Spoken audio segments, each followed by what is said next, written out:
go.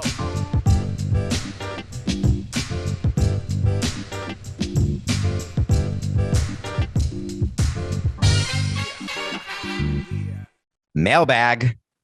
Nothing personal word of the day. It's a mailbag episode. Mailbag is when you ask me questions through a review that you leave on Apple, which we need.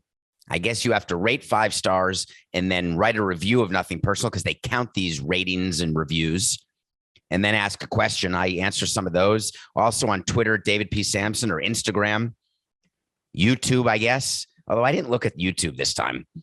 So we do mailbag episodes and we just answer your questions. And I just want to start because there's so many. We can't fit it in one episode, I bet. David. Yes. We focus so much on the team winning the World Series, and rightly so. What's it like for the team that wins when they have to clean their locker out? Are they a little let down that it's over? Happy? Does finality start to set in both a good way and a little sad way? It's the last time the team is truly together as a whole. I got to think that feels a little bittersweet. Well, you're leading off the show because it's one of my favorite questions. Why? Because I think about the World Series. Can I admit that I think about it every day still? How many things in your life do you think about every day? I don't mean people, I mean things. Moments in your life, maybe moments that you've witnessed in someone else's life, but you remember where you were, what you were doing. We've talked about it on a recent show that you can remember tragedies, you can remember great successes, but how often do you think about it? Is it a smell?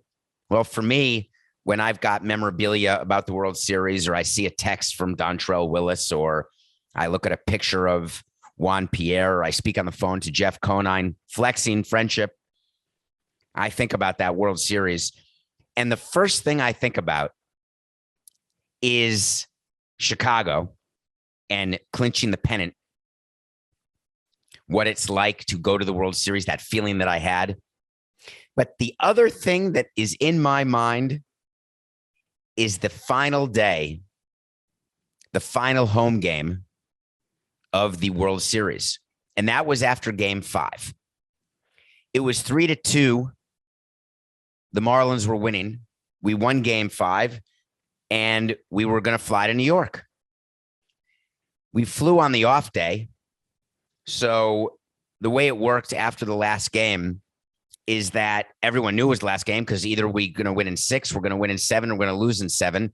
It was a 2-day trip at most, and that was it. So what players were doing at the end of Game 5, in addition to being happy that we had won the game and gone up 3-2 after having won Game 4 in a walk-off, as you may recall, when Alex Gonzalez walked off the Yankees against Jeff Weaver. The players do 2 things with their locker at the end of a season. There are vats that the clubbies bring into the clubhouse, and they're labeled. There's garbage. There is spring training. There is home. And then there is stay. Stay is for people who want to leave stuff in the clubhouse because they're going to use Marlins Park or Pro Players Stadium during the offseason. Home gets packed up individually by the clubbies and then shipped in boxes to a player's off-season home. And players make a decision. We don't make it for them, what they want to keep, what they don't want to keep, because during the course of a season, every day, the Amazon people come, but it's not Amazon. It's the UPS people or FedEx people with boxes. Every day, there is a cart full of boxes. There's bats. There's cleats, there are gloves, batting gloves, clothing, various other supplements, products, all sorts of things that players use during the course of a season. And they get it all sent to them, including people who send mail and cards. And we keep the mail in a separate area. And we have mailboxes for every player. And we hope the players will go open mail from time to time and sign the cards that are in them. But not all players do. Some players take an hour a homestand or an hour each half season, one in the first half, one in the second half. So if you don't get something back that you send to players, don't fret. That's totally normal. Don't send something valuable to a player in a clubhouse who plays for a team. The odds are you will not get it back. That's my public service announcement for the day. So all this stuff gets accumulated. And then it's like telling your child to clean up his or her room because it becomes such a mess. And we design the lockers to have hooks, and there's hanging space, and there's compartments where you can lock stuff. And then there's cabinets, there's shoe racks, because they have tons of different cleats. They have cleats with spikes, cleats with rubber spikes, cleats with no spikes, turf shoes, sneakers, workout sneakers. So you have all this stuff. And it is very matter of fact how these lockers get cleaned. But I remember after game 5 thinking to myself, the way I thought to myself at the end of every year was, this group will never be together again, no matter what. You can win a World Series, we could win game 6, and these 25 guys will not return. It's not because we didn't have money or didn't want to sign players. That's just the reality of sports. It is a moment in time. And I'm used to final moments and last looks. And it started because I'm such a huge fan of summer camp. Summer camp is what got me able to be in a situation that's intense, and then it ends.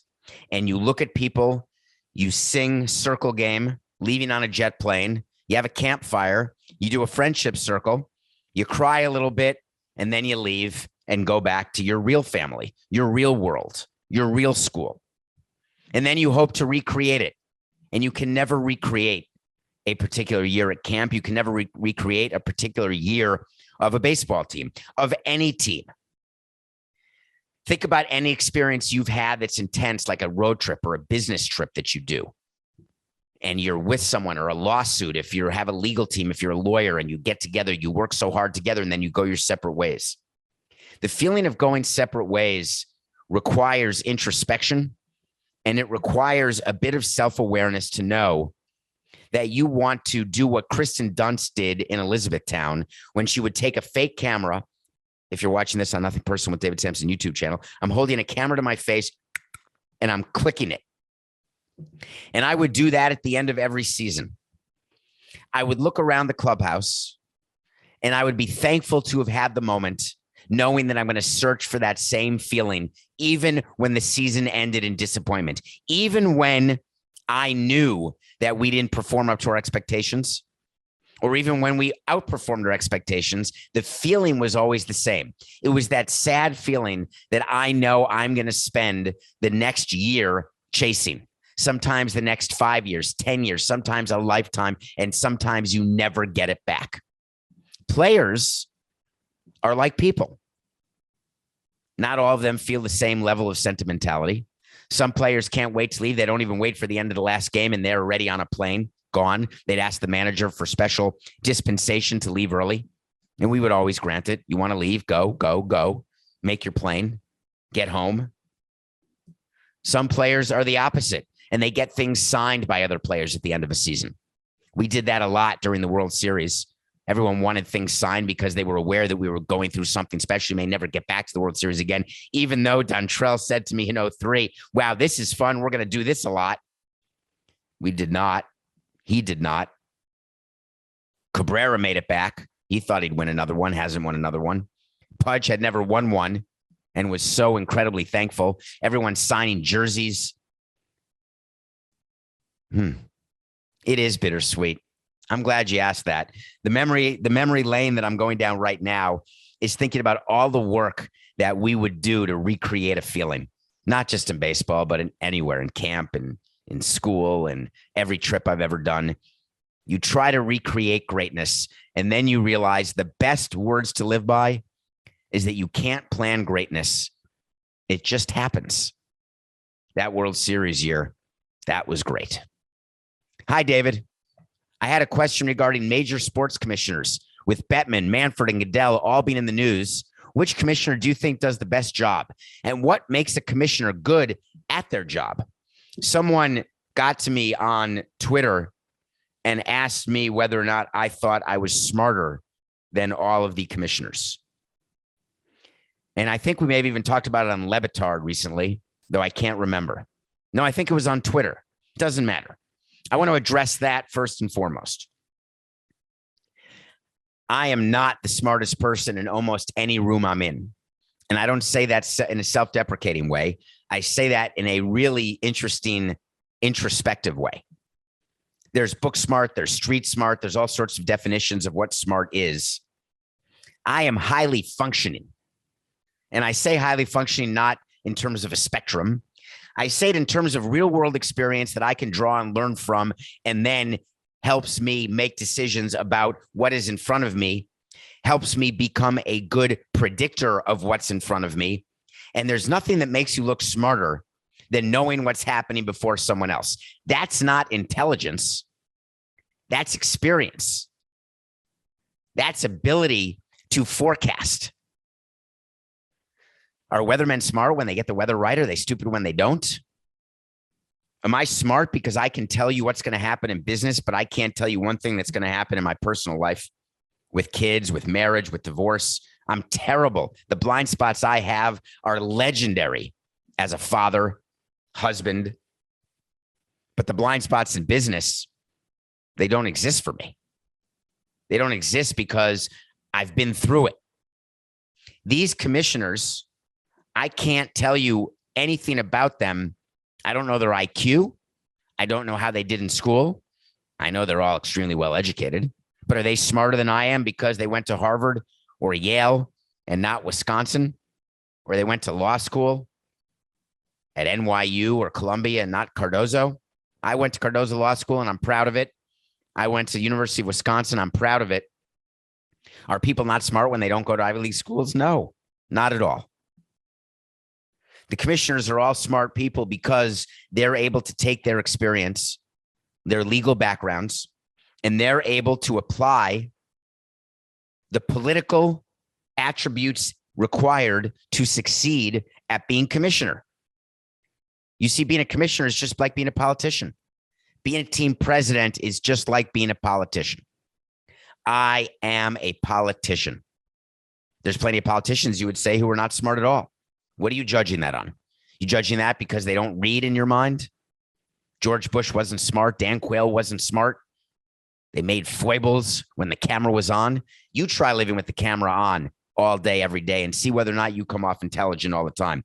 You try being protected by PR people, but sometimes not heeding their advice. We have an entire show based upon that. People who don't heed their advice. I'm live on the air. I'll call you back. So when you ask me what sports commissioners do their job better than others, I tell you which franchises are worth the most. Roger Goodell has NFL franchises worth more than NBA franchises. NBA franchises are worth around what baseball franchises are. Baseball may be a little more, and hockey franchises are worth less than all of them. So if I had to rank how commissioners do their job best, I'm going to put NFL first. However, there's more fans in the NFL than there are in the NHL. I believe that Gary Bettman, as commissioner of the NFL, could have negotiated a rights deal the same way Goodell did. I don't believe franchises are worth more in the NFL because of Goodell. I believe that there are any number of people who could be commissioner of football and have gotten the exact same results. But does that mean they're not smart? What job out there exists that you think only one person can do, or only 9 people in the history of baseball can be commissioner? It's circumstance. It's luck. It's politics. We got Rob Manfred elected because we found a way to get 23 votes over Tom Werner and Tim Brosnan. Not because we thought he was the smartest person in the room, because he's the one we knew we could get 23 votes for. We thought he'd be the one that would represent owners' interests the best. That's what it takes to be a commissioner. You represent owners' interests. You think Rob Manfred is representing your interest in this lockout? Forget it. He's representing the owner's interest. You think Rob Manfred cares about the player's side? He can say all he wants. He doesn't. You think Roger Goodell cares about racial equality, systemic racism? Roger Goodell cares about the business of football and will do anything in his power to protect the business of football, because that's how he's paid all the money he's paid. And make no mistake, he's paid scores of millions of dollars. They all are. What makes a commissioner good at his job is finding out who your enemies are within the ownership rank and emasculating them like they're in History of the World Part 2. What makes a commissioner good at his job is knowing who your allies are and making sure they're the ones in charge of comp, and that they're the ones in charge of making sure that you're going to get the votes you need when it comes extension time and comp time. As a matter of fact, that's what makes everybody good at your job. You say you're not working in a professional sports league. Where do you work? Another company? Do you work at CBS? Do you work at a small business, a corner store? Do you work at a corner deli? Are you a server? I don't care what job you have. How important is your political acumen where you work? It's everything, isn't it? You have to find out who you need to talk to when, what you need to say how, and you're all doing it for self-preservation. Coca can say all he wants that money is on his list, but not at the top of his list. Happiness with others. If you listen to the Coca sit down, by the way, that was awesome. But all of that said, if you didn't listen to it a couple of days ago, listen to it. The fact of the matter is we are judged by how people view us and how they compensate us and how easily replaceable we are. And the more you realize that you're all replaceable, including me as president of a team or as the on-air Nothing Personal with David Samson, MLB analyst, the producer Matthew Coca, the president of the United States, the commissioner of the National Football League. Every one of us is replaceable like that. Have I told you my Morgan Stanley story? I'm sure I have, Coca. My Morgan Stanley story is that they had a group of people within that investment bank. Their job, they were the movers. When someone got fired or left for Goldman Sachs, or didn't get fired, but decided to leave, change firms, there was a group of people who would come in like Harvey Keitel in Pulp Fiction. That area would be cleaned up so fast your head would spin. There'd be a new pad of paper, a new pen. They'd vacuum the floor. And that office, that cubicle, that chair is brand spanking new. And you're not out of the elevator yet. You haven't left HR with your signed severance package yet. You haven't cleaned out your locker. When players are traded, that locker is turned over so fast. When a player is sent down, in 10 minutes, there's a new locker with a new uniform with a new name. You want to know where baseball insiders get their info? They get it from clubbies. We call the clubby before the owners sometimes to tell them about a player move because they got to make the jersey and they have to get the locker taken care of. It would blow your mind. So I'm not willing to tell you which commissioner I think does the best job. I ask you to make that decision for yourself. David, I got a quick question. One of the perceived sticking points for the MLB CBA is the length of time it takes to get to free agency. I realize that MLB is completely different from the NFL and NBA. Good. When it comes to drafting players and the first-year player contracts. And I know ownership wants cost and control. Cost control, I assume you mean. But you don't see NFL and NBA owners crying foul when it comes to the length of contracts because it's basically a max of 4 to 5 years for rookies, and only first rounders have that fifth-year option. Couldn't MLB just do something similar? Newsflash. Are you ready for it? They do. We do. Players who are drafted do get contracts. You seem to be confused because so many other people get confused about this. Even players get confused about this when they're in arbitration. Players are under contract for 6 years. They sign a 6-year rookie contract. They just sign it 1 year at a time.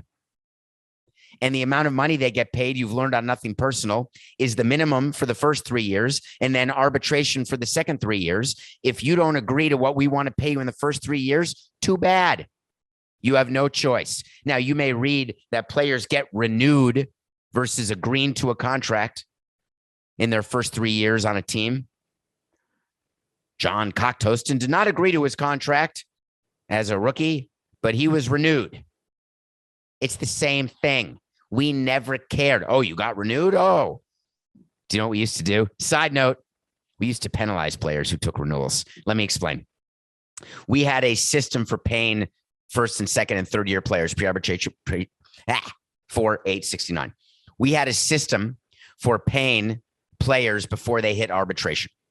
It was a scale, and it was equally applied to every player. You play 162 games, that's an extra $10,000. You finish in the top 5 in Cy Young, that's an extra $50,000. You lead the league in batting average, $40,000. LCS MVP, $150,000. These aren't the bonuses and free agent contracts. These are part of the rookie scale. You play in 10 games, you get $2,000. You're on the injured list, $0,000. So we would take each player. The assistant GM would write down next to each player what they've achieved, the number of at-bats, the number of innings pitched, whatever the case may be. Then they'd write the amount of money that player would get over the minimum, anything from $0 to $800,000 over the minimum. And then we put that in a column next to the player. We go to the player and say, this is your contract. And the player says, no, I want more. And we say, well, that's your contract. And then the agent would call and say, no, we're not taking that. And we'd say, of course you're taking that. That's your contract. And then the agent would say, you're going to have to renew them. And we'd say, oh my God, no way. You're making us renew you? Guess what? If you don't agree to our contract, we will renew you for $10,000 less. You with me? We used to do that. And some players would say, that's BS. And we'd get a call. And we'd say, then take the contract. We offered you a contract for this amount. You don't want it? No problem. We have the right to renew you at any amount of money we want. You want to grieve it? You're going to lose. Now, am I being a hard ass? Let me ask you at your job. If they could pay you to do your job $10,000 less, would they? Yes. People who own businesses are trying to pay the least amount of money to the people who do the work inside the business but are not owners.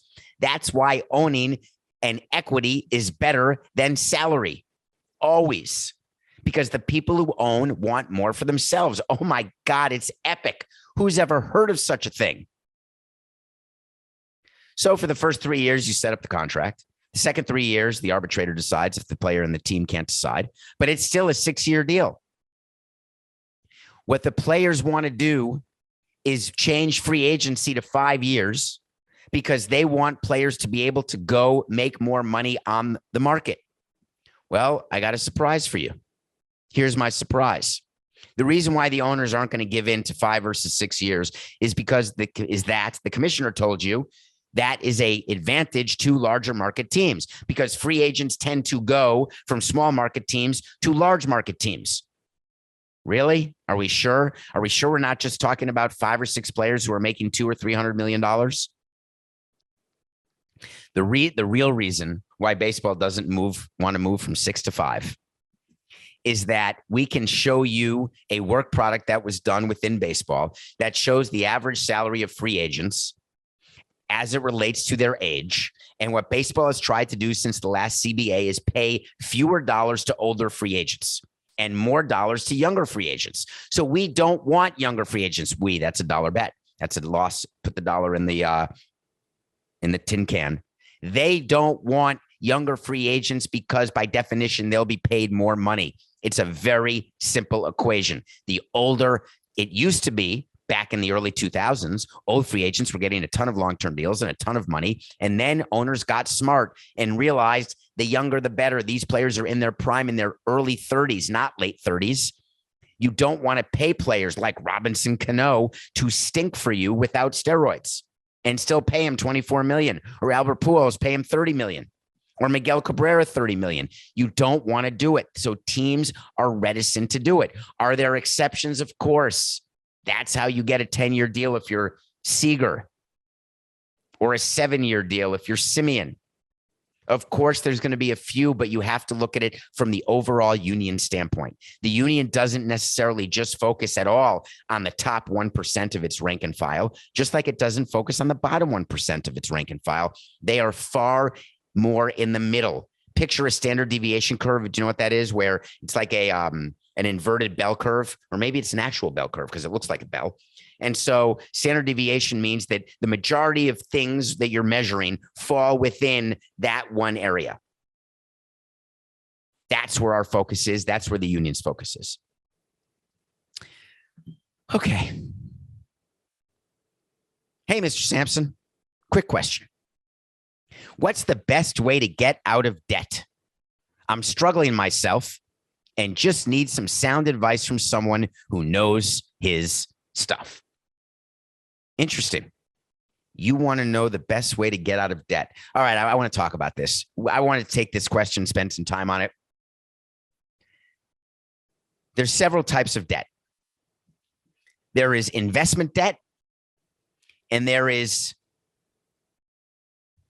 I want to think of the exact way to say it so you can appreciate it when you look at your own credit card statement. There is unnecessary debt, and there is necessary debt. It is very important to put your debt into those two buckets. And it's very important that you have the right definition of what those buckets are.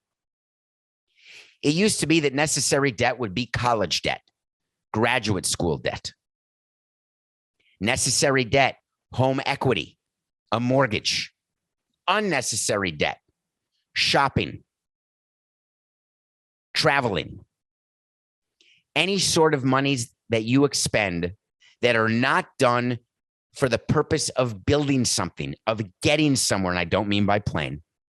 That's called unnecessary debt.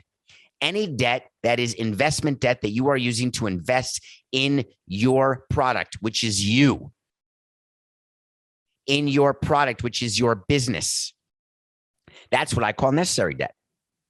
How do you balance how much debt you should be in?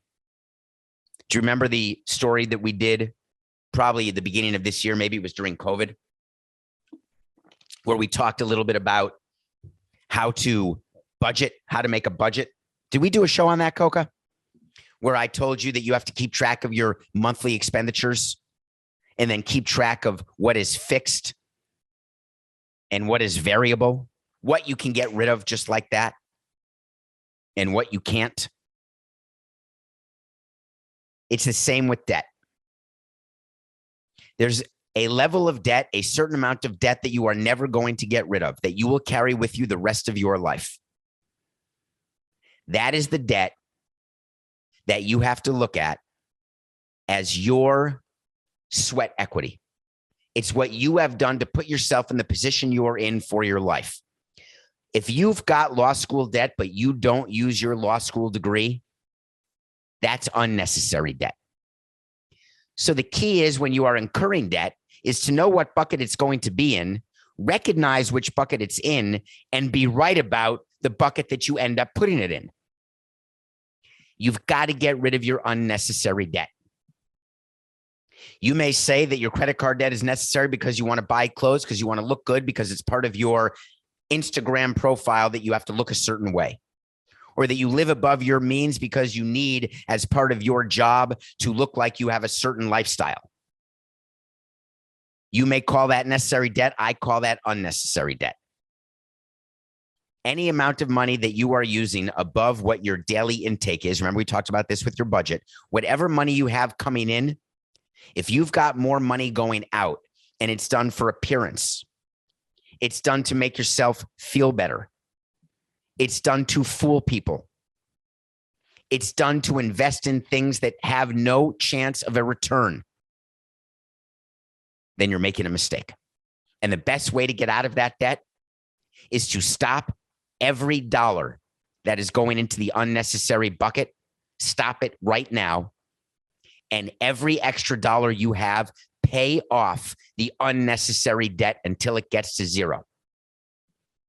Go out to dinner one time fewer per week. Instead of buying clothes 3 times a year, buy once a year. If you have to move to a cheaper apartment, a cheaper house, bite the bullet, sell your house, start again. If you are living above your means, that means that you are piling up unnecessary debt. You must change your lifestyle starting this second. Don't wait for tomorrow, because you will not be free until the unnecessary debt pile is zero. Now, what about educational debt? Because you're using your degree. Pay that off, pay the minimum necessary. Because that is what you are using to build your fiefdom, to build your career, to build your future. It's why banks are willing to lend businesses money when those businesses want to grow, and they want to make more products. They want to sell more. They don't give you money if you want to open a 4th store when your first 3 stores aren't doing well. They don't want to give you money if you haven't a proven track record of growing something, which therefore makes this money that you are borrowing good money, good debt, necessary debt. Sometimes people aren't able to figure out for themselves, so they require loan officers to figure it out for them. But the smartest people, the most successful people, are the ones who can walk into the bank and tell a banker why they're taking this debt, why they're buying this house, why they are starting this business, showing them the business plan and explaining this is exactly how it's going to work. And here are the milestones I'm going to hit. And if I don't hit them, that's it. Here is my other forms of income that will be used to cover the debt service in case this business doesn't work, because you had a plan. So many people don't have a plan. Now, you could argue that I plan too much. You could, and I'd be okay with that, because I do. Some people would say it's an OCD-like quality. I plan everything. And the reason I plan everything is that is what enables me to know what's around the corner. When I've already gone through a flow chart, here's all the different possibilities with all the things that could happen on a given day. I do it while driving a car, for crying out loud. I'm planning my next lane change. I'm imagining and visualizing what I'm doing in a particular day, in a particular moment. And then when I get to that moment, I'm not flustered. I'm not surprised. I imagined it. And then when it doesn't go as planned, because life can be messy. When it doesn't go as planned, what do? I know exactly what you do. You change your plan. I taught a class recently, Coca, and I did a drawing on that class, my favorite drawing on the board in front, explaining how to get from point A to point B. And everyone spends their whole life trying to get from point A to point B. They do it during the course of a day or a week or a month or a year or a lifetime or a career.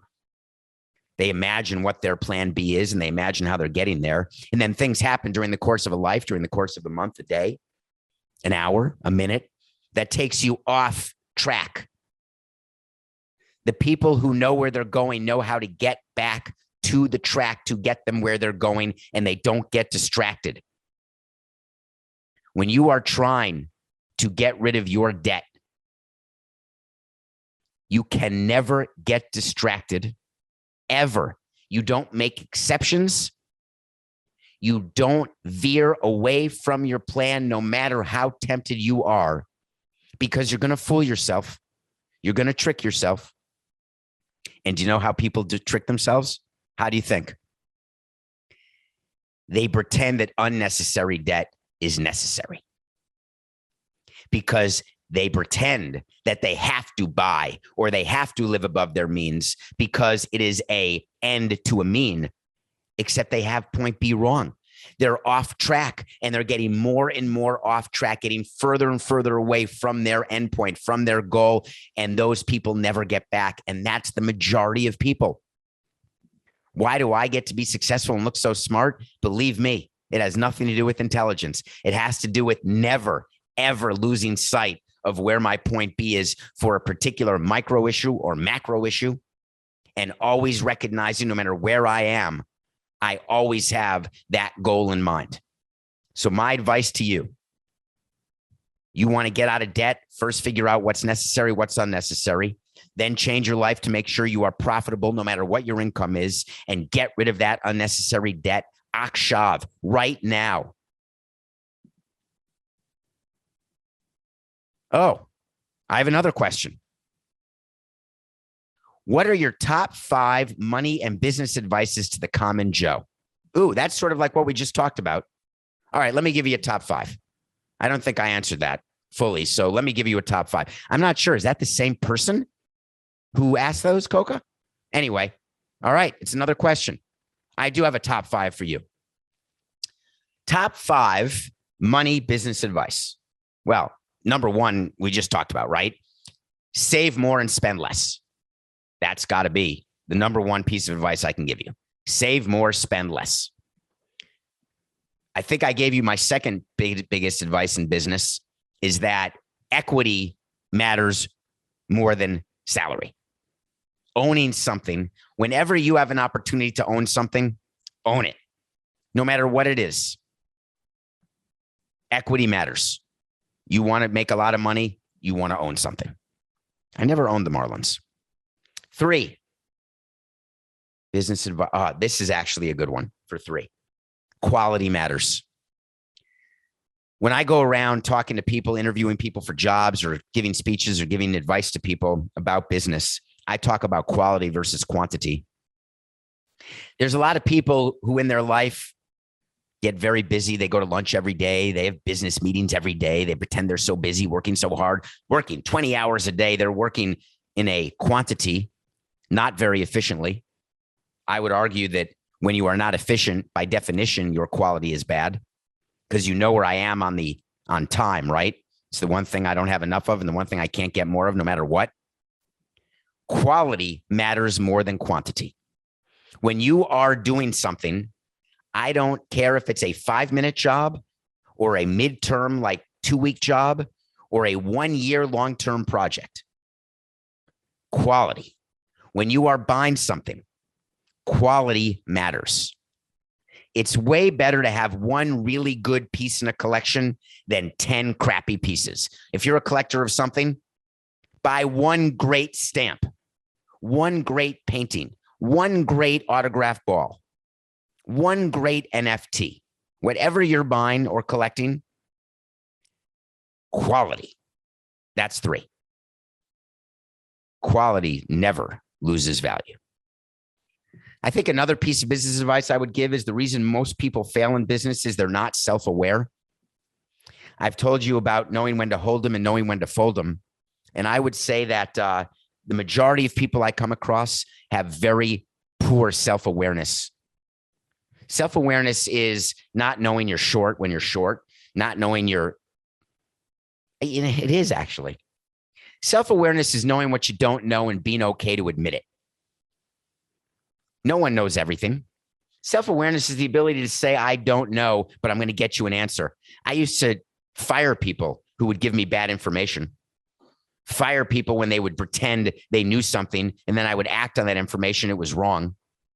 And the reason that I would do that is I don't want people around me who are afraid to not know something. People who lack self-awareness are the same people who tend to believe they know everything. Self-awareness comes with security. They're married to each other. People who are insecure have very little self-awareness. Are you insecure? Do you know how you know if you're insecure? Insecure people have to tell people things, not show people things. Insecure people have to tell people things twice, not once. Insecure people have to pretend there's something they're not because they believe that that is what they need to be. This goes back to unnecessary debt. It all ties in, doesn't it? Insecure people are lacking self-awareness. Self-awareness matters. And my last piece of business and money advice, well, you only asked for 5. I think this is 5, is that you have to know what your risk tolerance is. There are plenty of people who don't want to take risks, and I'm perfectly fine with that. Remember the story about leaders and followers and how you can't be a leader without followers, and it's okay to be a follower if you know you're a follower. Followers, you need to have leaders, and leaders need to have followers. It's a totally codependent relationship, and leaders aren't greater than followers. Followers aren't greater than leaders. We're all equal, but knowing which one you are and then being good at it is totally different. And then risk tolerance is sort of a corollary to that. It's knowing what you're able to stomach before you take the plunge. It's knowing what you're willing to do in terms of failure before you try an activity. There are people who say, oh, I'm very risky. I won't skydive, but I'm very risky. Is there a risk tolerance involved in skydiving? Yeah. There's a risk tolerance involved in leaving your house. Baby steps to the car, baby steps to the store, getting on a plane, starting a business, changing jobs, changing partners, changing cities, changing friends, changing clothes, changing diapers. What's the risk of changing a diaper of a little boy? Well, if you don't cover the pee-pee, you're going to get peed on. You only need to learn that once, right? How many things in life do you learn by failing once? Do you have the risk tolerance to fail once? Do you have the intelligence to learn from your failure and make sure you don't fail that same way again? Or do you want to be comfortable? There's plenty of people who just want comfort in life, and I don't begrudge them that at all. I don't. I actually count on it because it enables me to take better risks, more calculated risks, and then succeed more at the risks I'm taking. I need people to have low risk tolerance. What's the expression from Let It Ride? Nothing ventured, Jennifer Tilly says. And she says it in a funny way. Guess who? A football salesman? No, it's me. I want you not to take more risks. I want you to understand the risks you're taking and embrace the risks you're taking. That's what's cool. Those are the 5 top ones. All right, let's do one more, Coca. Hi, David. I was wondering if you think a signing is remotely realistic. I understand that business comes first, but at what point does fan animosity affect front office decisions?